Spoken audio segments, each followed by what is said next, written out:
You're listening to the Be So Good podcast with Colin Pearce. Colin says you are 10 times better than you think. So why not be so good they can't ignore you? Here he is, Colin Pearce. Hey there. It says on her website that today's episode's guest is Lisa O'Neill. She's an absolute beam of light, feisty, funny and fabulous. A native-born resident of New Zealand, she's highly sought after as a keynote speaker and MC across Australia and New Zealand. Participants love her straight talking, her refreshing wisdom and infectious laughter. I do too. They respond to her call to live big lives and become the best version of themselves. Lisa's the author of 6 books, including Look Gorgeous, Be Happy, Juggling in High Heels, and as you know, I do all of those, and How to Organise Chaos, and The Lickable Third. She lives a very busy life, giving, inspiring and entertaining across New Zealand and in Australia. In 2020, after being a much-loved member of Thought Leaders Business School for 6 years, she became the CEO and now leads a worldwide organisation of people making a difference and getting well paid to do it. She says she loves to sell, she loves to spend, and she loves to eat. Here's Lisa O'Neill. Hello, it's the divine Miss O, and I've never seen anybody's introduction start with, I love to eat. What's that about? I just like food. I love food. I've always been a big eater and I really like it. And I think food's a love language for me. I like to cook, like to eat. And I think if you like to eat, you need to learn to cook, right? Were you a foodie since you were a little kid? Yeah. And then a teenager? Been a little foodie. I've always loved food. My father's really into food, and when we were children he used to force us to go to international kind of restaurants. Like we would be in, he'd take us to a different nationality every night we were on holiday and force us to eat things, and we were like, hey, yuck, and he was like, don't eat with your eyes, and forced us to use chopsticks and forced us to learn about cultured food. And yeah, I'm really grateful actually, because now I literally eat everything. I don't eat gluten, but I eat everything in the world except gluten. So and I've got my favorites. You have a family of marauding eaters. How many of them are there? I've got 4 children. They're big now. They're very big. So my children are 21, 19, 17 and 13. Here's a chance for you to give me a compliment, because you don't look like you could be a mother of a 21-year-old. Do I look like I could be the mother of a 47-year-old? No, a man. Definitely not, right? Definitely not. No, so yes, it's quite weird having these sort of little adults in my world. It's quite cute. I'm quite enjoying the parenting journey between the 18 to 21. It's quite fun because you can become more like a mentor. You know, like it's like, you can do whatever you want, but I don't suggest you do that. And then they do whatever they want. And then they come back and go, well, that didn't work. I think it's hilarious. It's quite fun watching them pop into adulthood, don't you think? Yes. We could talk about them a lot more and compare soul stories. But next, you said you love to spend. What have you been a spender about? Oh, I've always been a big spender. I love stuff. I'm just really into stuff. I started off my life in the fashion industry, so I've always been very big in clothing and accessories, and I've got more clothes than the average shop. I have a massive earring collection. I just love stuff, and I'm a bit of a stationery slut. I love a good pen. I love a good notebook. Love shoes. Are those earrings one of your favourites? Did you put on just for the day, or have One of my favourites just for you? These are my newest earrings. I found a woman that makes them, and she made these specially for me to order. How good's that? Beautiful. It's the whole thing, the fooding and the spending and the fashion are a big part of your image, aren't they? And the big part of your world that you share with your customers and clients. Yeah. I'm just really passionate about people having what they want, doing what they want, being who they want. And I think it's really important. And being self-expressed is really important to me. And I think for me, being fully self-expressed is eating what makes you happy, wearing what makes you happy, hanging out with people that make you happy. You know, people are so like, oh, I just have to wear this because it's practical. And they eat food that they don't enjoy because it was on special. And I'm like, it's no way to live your life. It's very boring to me. I don't have limits. And I think people need to be more self-expressed in what they're eating and doing and buying and thinking about. A famous man once said, I would rather die than be ordinary. And I think that's you, isn't it? You have got no interest in ordinary. No, ordinary, mediocre, and boring. Boring people make me itchy. I'm allergic to them. I find it's like, I think I can sense them a mile away. I think, I think you might be boring. I might have to leave. I can't tolerate, I'm very intolerant of dull people. Oh, well, I better brighten up. And one thing I want you to do is quickly tell me about the non-boring experience you had at yoga. I think that is the funniest thing I've heard in years. You're such a dingbat.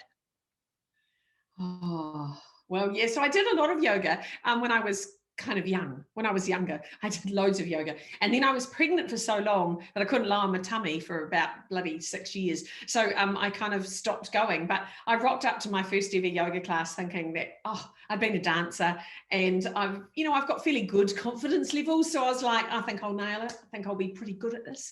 And I arrived and everyone was very old. They were very old people, all on their little mats. And it wasn't a very friendly experience, I have to say, because the group had been together for a long time. And I arrived and they were sort of like, well, you can't put your mat there and you can't put your mat there. And I was like, and every time I put somewhere, they were like, no, that's Elizabeth's space. And I was like, sorry. And then I'd go over here and they'd say, oh, no, that's Jeff's space. And I'm like, oh, sorry. And finally I found a spot and then I thought, oh, yes, I'm going to be very good at this. And they were very bendy and they could do, I was like, bloody hell, they were extraordinary and they were doing all kinds of things I couldn't do. Anyway, and then I got a bit bored because I wasn't that good. So I got a bit bored. And then the woman in front of me just kept farting all the time. Every time she bent forward, she made inappropriate noises. And I find things like that incredibly funny. So I got the giggles. And her name was Winifred. And every time she bent over, I just kind of got the giggles. And then a man came over and tapped me on the shoulder and told me I was very immature. And that made me laugh even more. And I think, if you can't laugh at farts, what are you going to do? What's the world come to when you can't laugh about farts? And then the man leaned over and said, I think you should leave. So I had to roll up my mat and leave. And I never went back to that yoga group because they were too serious and very bendy. It was kind of achievement yoga for the elderly, I think, is what I'd call it now. Now I do restorative yoga where I just lie in blankets, and that's lovely.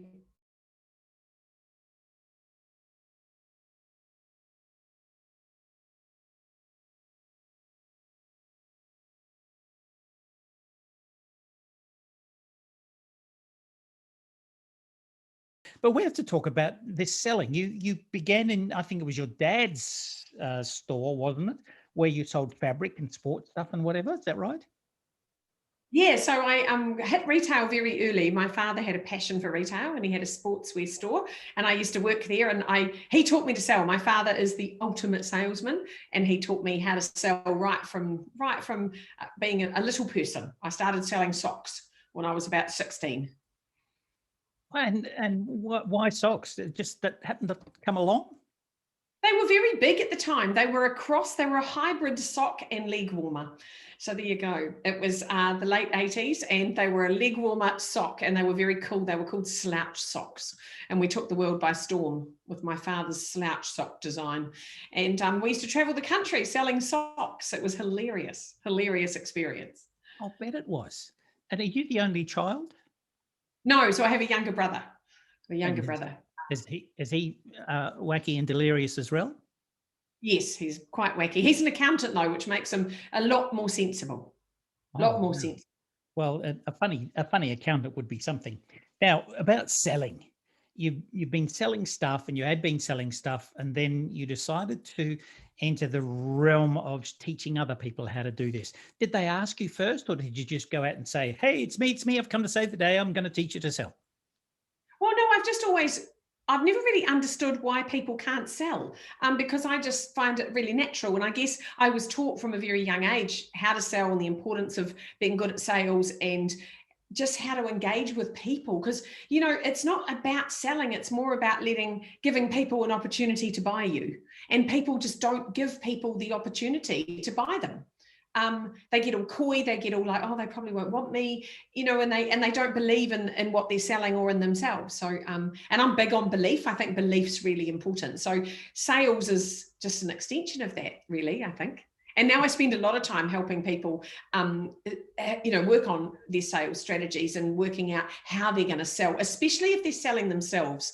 I can sell anything, but I really like selling people. I like what, who wants to buy you, and how can we get you out into the world to be bought? Like, that's one of my favorite questions with people. You've got lots of points about that. So I'd like to start with, how do you sell yourself? No matter what profession you're in or what role in life, you are needing to sell, to persuade, or to let people buy you. It's less about you get this and more about, I'm here if you want me. So how do you make that happen? Yeah, I think it's really important. And whether you're in a sales role or not, you're always selling yourself. So you're selling yourself from the minute you get up in the morning to the minute you go to bed at night.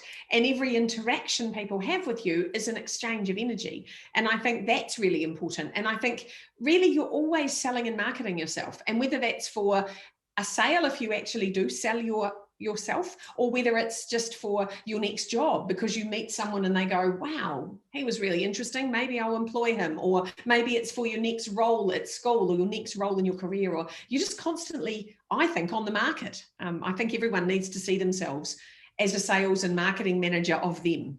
Yes, I love that exchange of energy that you mentioned. That's a terrific idea. And getting somebody to give you their energy while you give them just enough of yours to make yourself interesting is good. What about... right? That's what we do all the time. I mean, that's what this is. You and I just exchanging energy. That's what we're doing right now. And I love it. I think it's so glorious to be able to exchange energy with other clever humans. It makes me happy. I agree. You say you have to sell yourself to you first. Yes. Yeah, big time. I think, if you don't believe in what you're selling, or you don't believe in yourself, it just screams. It's very obvious. And if you wouldn't buy what you're selling, then how are you going to expect anyone else to? So I think that's the first sale, is always to you. Like, do you feel like someone who you would buy off? Do you look like someone you would buy off? Are you ready? Are you organized? Are you giving off the energy that someone would need to buy off you? And do you feel sold, on this? Yeah. And then you say you've got to know your stuff. I'm citing one of your blog articles, actually. So I'm just running down the list here. Know your stuff. How well do you have to know your stuff? Do you have to know it so that you can go yabba yabba yabba yabba yabba yabba yabba yabba until the person finally says, enough, I'll buy it to get rid of you? What's knowing your stuff? That's bullying, isn't it? And that's really funny. I was writing something the other day, and I was writing about how it's really important that we sell and don't tell, because often if we've all been in those barrages of information where someone's going, oh, have I got a deal for you? And they're just and you're like, and in the end, you either walk away or you go, oh God, I'll buy it, just to shut you up. Neither of those is a good outcome. It's not a good energy exchange, is it? So I think for me, it's about what does someone want? And being able to listen is a really big part of sales, being able to read what people are needing. And you can tell when you're talking about something, if someone's kind of leaning in and you're thinking, oh, you quite like this, don't you? And then you can tell when they're kind of going, oh, and you think, oh, no, you didn't like that. So I think it's about reading people and having something extraordinary on offer. You've got to have something to sell. Otherwise, it's lipstick on a pig, isn't it? Exactly. No point. You may not know this, but Michael Harrison, Bob Beaumont, both extraordinary sales specialists in Australia, both reflected on this very same thought, that you don't sell, you help people to buy, or you put yourself in a position and the product in a position where you let them buy. And that's been reflected over and over and over and over. And thank you for reinforcing it. Yeah, no, I really like that concept. And I think it stops you from trying so hard. It's a little bit like you prepare your basket and you've got all your goods there and you know that they're good and you know that what you've got in your basket is great and you're just offering your basket to the world. But one of the biggest things is people don't ask for the sale. They don't say, would you like to buy this? And then they walk away and go, oh, they didn't want to buy. And I'm like, did you ask them? And they're like, oh, no. Because it's very confrontational to go, if it's awful, because they're scared the outcome's going to be no. And if you get told no and you're selling you, that's a big risk of rejection, isn't it? And that's really hard when like if I was selling socks and someone said, I don't want any socks, Lisa, I'm okay with that. But if I say I'm selling me and they say, I don't want any Lisa, I go, oh wow. All that I'm not good enough comes up, and all of that human condition where we worry about what other people think and being rejected. And I was talking to a chap yesterday who said his sales weren't going that well because he just wasn't that interested in referring either himself, or he couldn't even refer people like you and me. He just felt embarrassed to do that. And I said, it's just a little bit nuts, isn't it? Because I've heard you refer to movies, I've heard you refer to foods, places to eat, nice things to get, good cameras that he likes. But he just had this mental block. He couldn't refer anybody. He thought that was pushy. And I don't understand it is funny because I think it's like, I always think, if I'm referring someone, I think, it would be rude of me not to let you know about this amazing person over here. Because if I found out that you didn't know that this person existed that could help you, I'd feel terrible that I knew that and didn't tell you. So it's really, again, it's about offering and being generous and it's about holding on. I really love, Peter Cook uses the phrase to hold on tight with an open hand. And I really like that. And it's like, you've got to offer something to someone, but just offer it to them. If they want it, they take it. And if they don't, that's okay. It's when you get all, you have to have it and you want to control the outcome that it gets a bit mucky, I think. I'm just having terrible memories of my times in the past when I've done that. I even told somebody if they bought, I'd win a trip.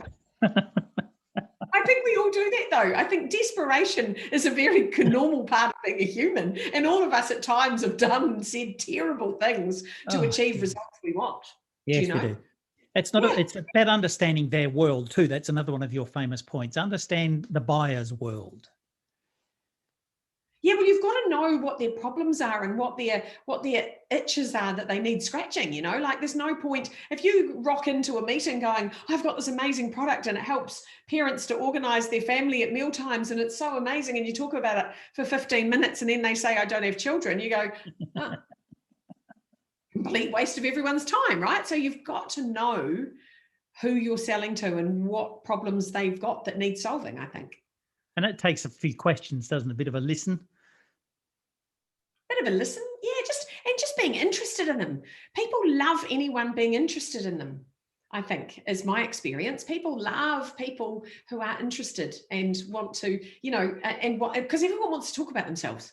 Everyone's quite happy to ask questions and, chat away, especially about things they're interested in.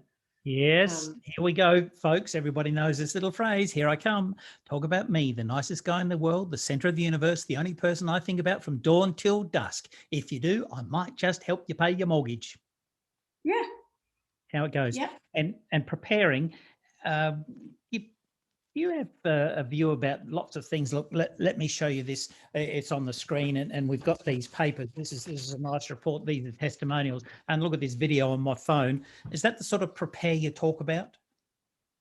No, for me, I'm really big on preparation. It's really funny because I was working with someone recently and he said, I had no idea how much you prepare. He said, you come across very laid back and very kind of, yeah, whatever. He said, but it's a very organized whatever. And I said, yeah, it is, because it's part of my control. I like to know what I'm up for, what I'm doing, what I've got on offer, what the person wants. I do a lot of work before the work because I think there's so much in that, doing the work. And if someone's asked to meet with me or offered to meet with me, I think deserve me to turn up and to actually know my stuff and to have my papers in order or my stuff organized, or not just be turning up like a bumbling mess going, oh, I'm sorry, I got a pen, no, I'm sorry, I can't find this. Or it's like, oh, come on now, try a bit harder. You're trying to sell someone something and you didn't bring a pen. Like, I think you should just try. I think everyone should try harder. I think that'll be on my tombstone when I die. You should have tried harder. There you go. I don't think you could try any harder. You'd bust. Tell me about getting out and about, because you live in a very remote location, in a very remote place called New Zealand, in the North Island, in the west, just to the east of your West Island, which is Australia, of course. How do you get about from there? Well, in my old world, BC, before COVID, BC, I used to travel 4 days a week. I was in hotels and airports and I loved it. And so I would leave home on a Monday and I would be away and and then come home on a Friday. And it was kind of great. And I got to go to amazing events, and I traveled all around Australia and New Zealand. And then of course that all shrunk and shriveled literally overnight. And so for the last year, I've been doing a lot of online stuff. So I haven't been doing so much travel, but New Zealand has come alive again. Live eventing is back up and running. So I have been attending conferences over the last 3 or 4 months. I've been flying around the country again and back in boardrooms and ballrooms, and so that's been really nice actually to be back. But yeah, I've always live in the town I live in. It's a town I grew up in. I've been here since I was 2 years old, and I don't really think it matters where you live. I think it matters how you live. And I think the reason I stayed in Levin, if I'm honest, I married the boy next door. It was a very cheesy little story. So my husband and I were next door neighbours, and our parents are still next door neighbours, and we all live in the same street. So, and that was a very good outcome for someone who wanted to have 4 children and work a lot. So having 2 sets of grandparents on call was a very good strategy. And people say, why'd you leave Levin? One, I didn't have time to think about leaving because I was so busy with children and work. And but I also really like small towns. I think to raise families in, they're good. I don't have to spend 2 hours in a car to get my daughter to a dance class, you know? So, yeah. It's been very good. For people who are selling, how much is it about getting out, seeing the people? We used to have a sales manager from Boston, and she'd say, "You're gonna see the people." So true. I just think people who hide behind, they go, I'm selling, and I'm like, oh, how's it going? And they're like, oh, it's terrible. And I'm like, what have you been doing? And they're like, I emailed some people. I'm like, that's not selling. That is not selling. You've got to do it. I think dress up, show up, and stand up is really important. And I think just get out there. And I will go off, I'll spend a day, I'll go to Auckland, and I'll book back-to-back appointments and just sell all day. And I think you get on a roll. You know, when you're hot, you're hot. You've got to just keep selling. And I think you've got to actually make time for that and get a plan for it and get out there. And people are scared, but it's like you talk to people and then you get this lovely interaction. And then next thing you're going, what about this? And what about that? And you're either creating something new or you're selling something you've already got, or I think it's exciting. It's the juicy bit of being human, you know? Yeah, people. You can't go wrong. It's just being in front of people is so important. And people are scared of people these days. They all want to hide behind a Zoom, or they want to hide behind a telephone, you know, or they want to text you. I'm like, you're not going to sell me something on a text, you egg. You know, I find that funny. Oh, that's right. Got to see them. Got to see the people, see the flesh. And I want to talk to you next time we speak, because we've had a lovely overview and people have been enthused and engaged by your energy. But I want that to continue, because you have in the last year become the CEO of the Thought Leaders Business School, and you are the CEO of Thought Leaders Australia, New Zealand, worldwide, and that's a remarkable thing. So how does that what It's been a big year to be CEO of a global event business. It's been a very large 12 months, let me tell you. I'll bet. Before we talk about that next time, just tell us now, a bit of a teaser, what that has done to your own selling and to your own life. Yeah, well, so I joined business school 6 years ago as a student, and I was really interested in the proposition of learning to be commercially smart. And I wanted to find some more people like me. I wanted to find some self-employed people to share stories with, to build connections and a community with, because I was kind of professionally lonely. And I thought, I really want more people that are like me. And I suddenly arrived and there was this whole room of them. And I was like, oh, this is extraordinary. There's all these people thinking, selling, and delivering their stuff out into the world. And I really liked it. And so I was just blown away. And then I thought the curriculum was so good. It taught me so much. I was good at selling. I was good at thinking. I was good at delivering, but I didn't understand my value. And I didn't have a system. I had no structure. I'm very structureless. So it's been good for me in that aspect. And so then I, 2 years ago, became the head of faculty, which was organising all of the mentors that help and teach the curriculum at business school. And then the CEO and co-founder, Peter Cook, he went to Argentina to live for a year. And so I took over the reins exactly a year ago. It was February 2020, and thought, yeah, right, I can run this while Pete's away. And then the world crashed and everything kind of changed. So we've completely, I don't like the word pivot. I like to say we've pirouetted. I get the feeling that when he came back, he couldn't shift you.